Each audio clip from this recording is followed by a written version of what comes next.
শ্ৰীমন্ত শংকৰদেৱ সংঘৰ প্ৰধান সম্পাদক হিচাপে পুনৰ নিৰ্বাচিত কুশল ঠাকুৰীয়া 94 সংখ্যক অধিৱেশনস্থলীত প্ৰধান সম্পাদক হিচাপে ঘোষণা হ'ল কুশল ঠাকুৰীয়াৰ নাম। কেন্দ্ৰীয় সেৱা বাহিনীৰ মুখ্য অধিনায়ক হিচাপে নিৰ্বাচিত সঞ্জীৱ বৰা,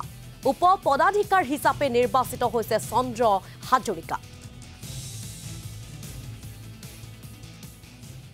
মই খুব গৌৰৱ আৰু আনন্দ বোধ কৰিছোঁ নিজকে যে আচলতে মোক নিৰ্বাচিত কৰা বুলি নহয়, মই আমাৰ যিটো নিৰ্বাচন প্ৰক্ৰিয়া হৈ গ'ল, আমাৰ যিটো প্ৰতি 2 বছৰৰ মূৰে মূৰে আমাৰ শ্ৰীমন্ত শংকৰদেৱ সংঘৰ সাংবিধানিক ব্যৱস্থা মতে আমাৰ যি বিষয় বিভাগ সলনি হয়, এই বিষয় বিভাগ সলনি কৰাৰ যিটো প্ৰক্ৰিয়া ভকতসকলৰ আমাৰ মূল সদস্য মূলৰ কাৰ্যনিৰ্বাহক যিসকল নিৰ্বাচিত হৈ আছে, নতুন বা কিছু পুৰণিও আছে, এই সকলৰ যি উৎসাহ আৰু উদ্দীপনা, তেখেতসকলে আমাক যেনেদৰে সহায় আৰু সহযোগিতা আগবঢ়ালে, আমাৰ এই সমিতিখন গঠন কৰিবৰ কাৰণে আমাৰ অকণমানো কষ্ট নহ'ল, খুব উৎসাহিত হৈছোঁ। সেইকাৰণে খুব ভাল লাগিছে এইকাৰণে যে আমি কেইটামান গুৰুত্বপূৰ্ণ পদ আমি নিৰ্বাচন কৰিব লাগে আমাৰ অনুষ্ঠানটো চলিবৰ কাৰণে। এটা বিশাল আয়তনৰ এটা অনুষ্ঠান, আপোনালোকে জানে যে আমাৰ কিমান লাখ লোক আছে, 40 লাখ 50 লাখ লোকেৰে এটা সংগঠিত অনুষ্ঠান। যথেষ্ট চিন্তা কৰিবলগীয়া হয়, বহুত কথাই চিন্তা কৰিবলগীয়া হয়। গতিকে আমি যিহেতু এটা আধ্যাত্মিক ব্যৱস্থাৰে আগবাঢ়ি যোৱা এটা অনুষ্ঠান, এই ব্যৱস্থাটোক শক্তিশালী কৰিবৰ কাৰণে আমি নিশ্চিতভাৱে বহুত কাম কৰিবলগীয়া হয় আৰু সেই কামখিনি সম্পাদন কৰিবৰ কাৰণে আমাৰ কিছু দায়িত্বশীল ব্যক্তিক আমি দায়িত্ব দিব লাগিব যে সেই ব্যক্তিসকলে যি দায়িত্ব পালন কৰিব, সেই দায়িত্ব সুচাৰুৰূপে আৰু সুস্থিৰভাৱে শৃংখলতাবদ্ধভাৱে যেতিয়া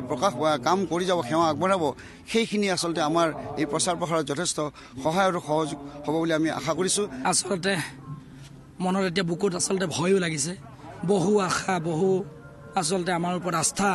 বহু প্ৰেৰণা, বহু উৎসাহ আজি শ্ৰীমন্ত শংকৰদেৱ সংঘৰ সন্মানীয় কাৰ্যনিৰ্বাহক সভাই এই অভাজনৰ ওপৰত পুনৰবাৰ যি গুৰু দায়িত্ব অৰ্পণ কৰিছে,